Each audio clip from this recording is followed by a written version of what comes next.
Ahora, los 4 minutos. Tema libre a elección de Julián Cárdenas. Julián, tus 4 minutos. Bueno, muchas gracias por la invitación y sobre todo felicitaciones por el programa. Como fiel seguidor del programa, hay un tema que en casi todos los programas aparece, que es el tema de la desigualdad. Yo quiero empezar con una pregunta, que es ¿por qué algunos países son más desiguales que otros? ¿Por qué, por ejemplo, Colombia, Brasil tienen una altísima desigualdad? ¿Por qué El Salvador la tiene mucho menor la desigualdad? ¿O por qué países como Uruguay tienen menor desigualdad? Si hiciéramos un análisis de los diferentes estudios que han trabajado este tema, que son muchísimos, han arguido diferentes explicaciones. Una de ellas, por ejemplo, es el desarrollo económico. Cuanto más crece un país, más dinero hay para repartir y, por tanto, al fin y al cabo, se reduce la desigualdad. Otra explicación ha venido con el tema de la democracia. Más democrático es un país, es decir, cuando pasa de la dictadura a la democracia y cuanto más se va democratizando las instituciones, más se reduce la desigualdad, especialmente porque hay grupos, movimientos sociales, partidos políticos con una agenda redistributiva que tienen más voz y voto en los parlamentos y en los congresos. Otra explicación muy clásica también de hoy en día es el tema del gasto social. Más invierte el gobierno en educación, sanidad y de diferentes tipos de políticas sociales, más se reduce la desigualdad. Incluso hay una explicación que tiene que ver con el empleo femenino. Más se inserta la mujer en el mercado laboral, más, digamos, seguridad y, por tanto, más se reduce al fin y al cabo la desigualdad. Pero ¿qué es lo que pasa? Podemos meternos en Google o en cualquier biblioteca y consultar que cada vez hay más estudios sobre la desigualdad y eso también es un claro síntoma de que todavía es un debate no resuelto. Es decir, todavía hay muchísimas controversias, debates. Ejemplo, Chile ha crecido muchísimo económicamente en los últimos años y la desigualdad pues, se ha mantenido casi igual. O países, digamos, donde se ha invertido muchísimo en gasto social, no se ha visto reflejado después en una reducción de la desigualdad.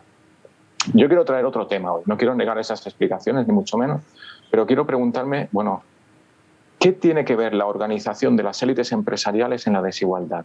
Déjame que lo formule como una pregunta. ¿Qué es más conveniente? ¿Que las élites empresariales, los grandes empresarios, estén más unidos o más desunidos o más fragmentados para reducir la desigualdad? Las investigaciones que hemos llevado a cabo nos reflejan algo sorprendente, que normalmente es más conveniente para reducir la desigualdad que los grandes empresarios estén más unidos. Y déjame que lo explique. La unidad de los grandes empresarios es una ventana de oportunidades para el gobierno. En primer lugar, cuanto más unidos están los empresarios, más articulan, más coordinan sus intereses de manera intersectorial. No solamente defienden lo que es conveniente para los industriales o para los del comercio o para los financieros, sino que defienden más intereses a nivel de qué es más conveniente para todo el empresariado. Una segunda explicación es que cuanto más unidos están los empresarios, más el gobierno puede negociar en colectivo con ellos.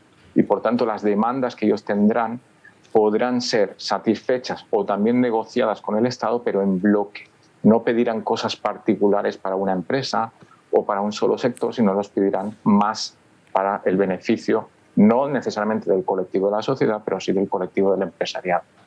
Y aquí viene la oportunidad. Aquí viene la oportunidad, digo, porque es el gobierno el que puede, al pedirle al gran empresariado que permita apoyar políticas redistributivas. Y hay varios ejemplos que seguramente no voy a tener el tiempo de ponerlos, pero por ejemplo, déjame poner uno muy pequeño.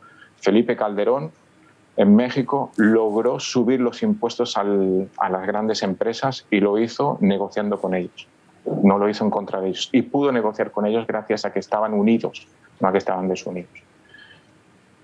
Y bueno, yo tengo un mensaje solamente para el final en los 10 segundos que me quedan y este temor que a veces tenemos a que el empresariado se una, yo creo que a veces es una gran oportunidad para hacer cosas más ambiciosas en el país, grandes reformas, desarrollo e incluso políticas redistributivas. Muchísimas gracias por tus 4 minutos. Un tema interesantísimo. En este caso, la pregunta de Daniel es para Julián Cárdenas. La pregunta es la siguiente.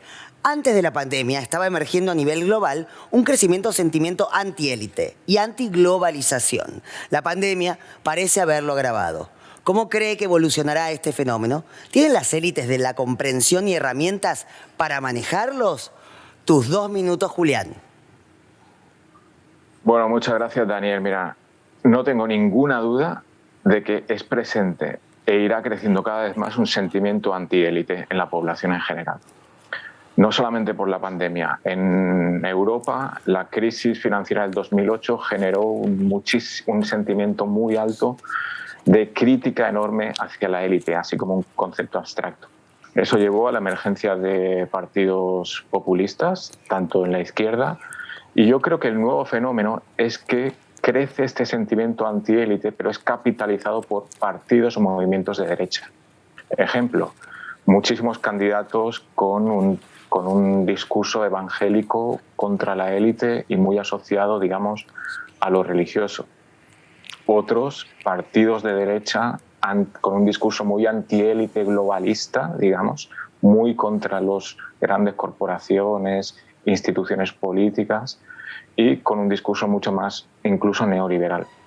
Yo creo que nos enfrentamos a un escenario totalmente nuevo porque son partidos populistas con un mensaje muy contradictorio internamente y, por tanto, y sobre todo, muy basado en las emociones. Entonces yo creo que una de las cosas a las que nos vamos a enfrentar, digamos, es que lo racional, a la hora de nosotros votar, a la hora incluso de debatir, lo racional no es lo único importante. El tema de las emociones es tremendamente relevante porque eso gana elecciones también. Y a la pregunta más concreta que me haces, dice, bueno, ¿y las élites empresariales cómo reaccionan a este crecimiento de antiélite o incluso de desglobalización? Yo creo que, obviamente, las élites empresariales son muy heterogéneas, no son todas iguales, pero yo creo que los grandes empresarios van a preferir un Alejandro Fernández antes que un Milei. Eso lo creo yo. Muchísimas gracias. Sí, ¿no? Hay cuestiones raras que están sucediendo por acá. Ahora es el turno la pregunta de Maristela Esbampa para Julián Cárdenas en este término es la siguiente. Sus trabajos sobre las élites empresariales latinoamericanas destacan la persistencia de una visión neoliberal de la economía, la existencia de escasas redes de carácter transnacional y en varios países su fragmentación o falta de unidad. Si la pandemia aumentó las desigualdades y la puja distributiva, si a su vez esta podría abrir una frase de desglobalización, ¿cuál cree que puede ser la reacción política y económica de las élites empresariales latinoamericanas ante la conjunción de demanda distributiva y Estado débil, de mirada neoliberal y proceso de desglobalización? Julián, tus 2 minutos. Bueno, muchas gracias, Maristela. Mira, Maristela, tengo que empezar con un no lo sé, ¿vale? Yo creo que este no lo sé muchas veces los intelectuales, los profesores universitarios, incluso los políticos, tendríamos que decirlo más a menudo porque no podemos ser expertos en todo y creo que reconocer a veces un poco de ignorancia viene bien, sobre todo para aumentar, digamos, el estudio del fenómeno. Pero te contesto la pregunta. ¿Qué pasa si a las grandes empresas latinoamericanas, argentinas, por ejemplo, les va mal económicamente tras la pandemia, como ha sucedido, ¿no? Hay 2 escenarios posibles. Uno de ellos, cuando hay grandes pérdidas, es que sea rescatada públicamente, que sea el gobierno, el Estado, digamos, el que ponga dinero para que la empresa, digamos, pueda funcionar, mantener hasta cierto punto la plantilla de trabajadores y continuar con su supervivencia. Esto sucedió en Europa, especialmente después de la crisis financiera del 2008. El resultado muy bueno no fue, ¿vale? Porque fue una gran inversión pública y el retorno no es que haya sido muy beneficioso, no solamente para las empresas, que no fue suficiente el dinero público, sino para el resto, digamos, de la economía. Una segunda opción es que la empresa sea comprada, gran parte de su capital accionarial sea comprada por fondos de inversión, es decir, fondos de inversión europeos, norteamericanos, grandes, estilo JP Morgan, compren estas empresas latinoamericanas en quiebra. ¿Cuál es el problema con esto? Bueno, más que problema es que la empresa queda totalmente descapitalizada, ¿vale? Ya el control de esa empresa ni siquiera está en una élite empresarial nacional. Antes estabas haciendo alusión, Maristela, a la descarbonización necesaria en las economías latinoamericanas. Imagínate lo complicado que podría ser esa descarbonización cuando los dueños de esas empresas ni siquiera residen ni tienen sede en el país. Y están sedes, primero la propiedad está muy fragmentada y parte de su propiedad está en Washington, en las Islas Caimán o en Londres. Yo creo que es un gran riesgo que las empresas pierdan incluso su nacionalidad, podríamos decirlo, es decir, que hasta sus propios propietarios dejen de estar en el país porque hay un menor riesgo de poder negociar con ello en caso de que fuera necesario.